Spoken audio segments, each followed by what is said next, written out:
रामकृष्ण हरी विठ्ठल केशव.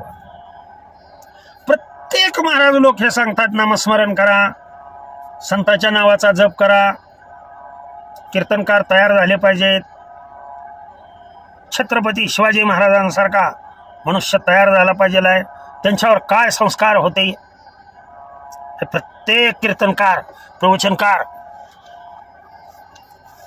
सांगतो. तर त्यांना जरा विचारा बरं थोडस, महाराज तुमच्या मुलाला तुम्ही कीर्तनकार करणार का?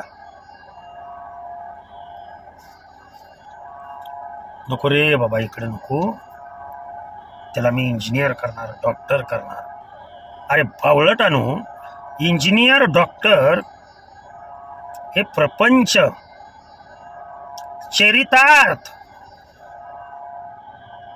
चरितार्थासाठी झालं. परंतु अशा शिकलेल्या लोकांनी संप्रदायामध्ये येणं का तुम्हाला वाटत नाही की आपल्या मुलांनी कीर्तनकार व्हावं? शिक्षण हे तर हायच हो. ते शिक्षण म्हणजे काय परमार्थातलं, हे पुस्तकातलं मस्तकात घ्यायचं शिक्षण आहे. त्यांना आत्मिक समाधान मिळणार नाही. आत्मिक समाधान जर मिळायचं असेल तर फक्त आणि फक्त वारकरी संप्रदाय संस्कार जर घडायचे असतील तर वारकरी संप्रदायामध्ये आलं. तुम्ही म्हणाल सर तुमच्या मुलाचं काय? आमचा मुलगा नव्हे, नातू सुद्धा कीर्तनकार आहे. मुलाचं त्या सोड, मुलगा तर आहेच, पण नातू नात सुद्धा प्रवचन, कीर्तन, भजन, गायन, तबला वादन हे शुद्ध बीजापोटी फळे रसाळ गोमटी. लक्षात आलं का? अभिमान म्हणून नाही सांगत. महाराज लोकांना प्रत्येकाला वाटतं की कीर्तनकार तयार व्हावेत, पण माझ्या घरात नको, दुसऱ्याच्या घरात तयार झाले पाहिजे. का तुझ्या घरात का नको? छत्रपती शिवाजी महाराजांचा जन्म झाला पाहिजे, माझ्या घरात नको, समोरच्याच्या घरात, असं प्रत्येकाला वाटते. लक्षात ठेवा. तर ही वृत्ती तुमची जोपर्यंत मावळत नाही, लक्षात ठेवा. संत समागम एखादी परी काय किंवा संत समागमी धरावी आवडी. किती प्रत्येक संतांनी हेच सांगितलेलं आहे.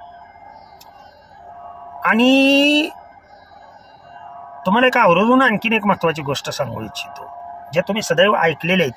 तो सर्वजणच ऐकतात पण ऐकून ऐकत नाहीत हो. अहो तुम्ही नाही ऐकायचं म्हणलं तर कानाने ऐकावंच लागतं, पण ते आचरणात किती जण आणतात. कीर्तन ऐकणारे सगळेच आहेत, पण ऐकणारे बोटावर मोजण्या इथपर्यंत. आलं का लक्ष? ह्याला स्मशान शांती म्हणतात. त्यांना आलं काय कीर्तनात आहे तोपर्यंत महाराजाकडे बघून, पकवाजवाल्याकडे बघून असं वाटतं आपल्या पोटी बी असंच कीर्तन करणार, गायन करणार, पकवाज वाजवणार जन्माला यावं अशी तीव्र इच्छा असती. पण नुसती इच्छा असून उपयोग नाही. लक्षात ठेवा. ती नेमकं पोटी जन्माला येणार वेळ न साधल्यामुळं ती निघत पिणार, बोंबलत फिरणार. सत्य बोले माझी वाचा. आणि अलीकडे सर्वात महत्वाच्या गोष्टी कोणत्या आहेत तर ते संस्कार महत्वाचे आहेत. आणि हे संस्कार सुरुवात कुठनं होती? मी अगोदर गर्भधान संस्कार हे सांगितलेलं आहे. लक्षात ठेवा. तो संस्कार झाल्यानंतर, जन्म झाल्यानंतर कोणकोणते संस्कार कोणी कोणी कसे कसे केले जातात हे बा. मन चांगल्या गोष्टीकडे कधीच जात नाही.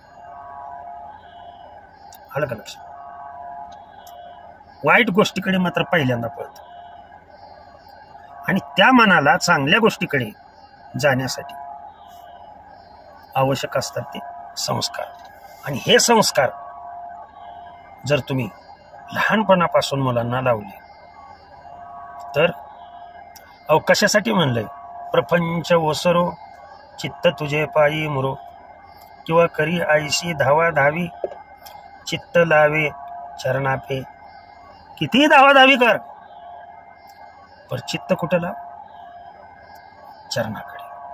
पण आपलं चित्त चरणाकडे का लागत नाही? बाकीच्या सर्व गोष्टीकडे आपलं चित्त लागतं, पण नेमकं चरणाकडे लागत नाही. काय कारण आहे त्याला? तर ह्याची कारण आपण पुढच्या सलग व्हिडिओमध्ये पाहूया. रामकृष्ण हरी, विठ्ठल केशव.